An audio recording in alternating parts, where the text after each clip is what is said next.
It's time for another chapter in this book, One Wintry Night. Now we're up to chapter 9, and we're getting close to the birth of Jesus and to the Christmas part of the Christmas story. Okay?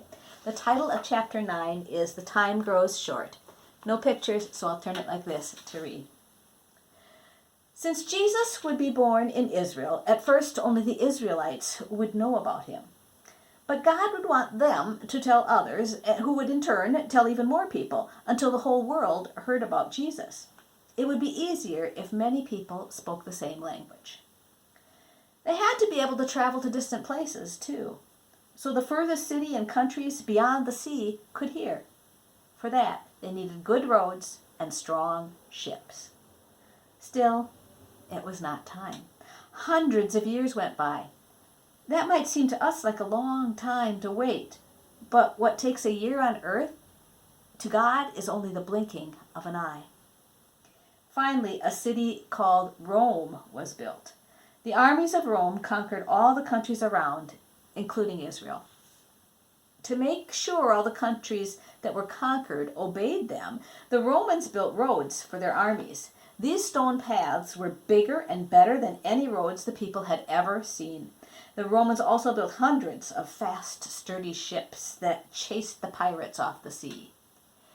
One of the countries Rome conquered was Greece.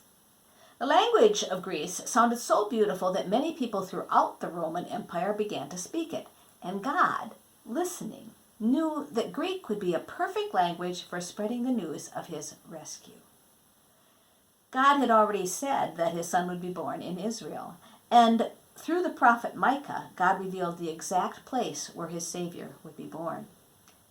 But you, Bethlehem, though you are little, out of you shall come forth to me the one to be ruler in Israel. Micah 5:2. Even though the children of Israel were finally back in their homelands, they were being ruled by wicked emperors of Rome. Now, God was saying they would have their very own king once again. This was wonderful news. And he would be the best ruler they could possibly have, for he would be the one chosen by God. God was ready to show into whose family the ruler would be born. Though God was his father, he would need an earthly mother. Who would be just right as a mother for God's son? God chose a pure, simple girl named Mary. A girl who loved God with all her heart, mind, body, and soul. Mary looked up one day, startled. There before her stood a tall angel. Seeing her expression, the angel said kindly, "Peace to you who are lovingly chosen. The Lord is with you. Blessed are you among women. You will conceive in your womb and bring forth a son, and you shall call his name Jesus.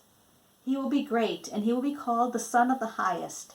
He will reign over all the house of Jacob forever, and his kingdom will have no end." Now let's see what's next. I bet it's getting exciting. Oh, a picture.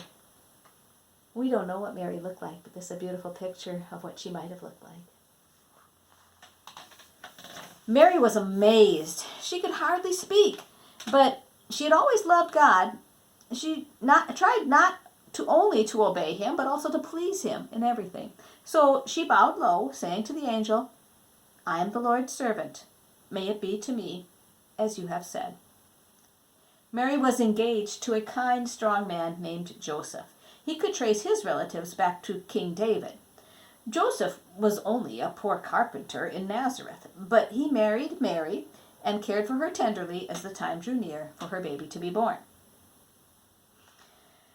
Nazareth, where Mary and Joseph lived, was almost 100 miles from Bethlehem, a long, long distance in those days. But the prophet Micah had predicted that the Savior would be born in Bethlehem. How could this come true?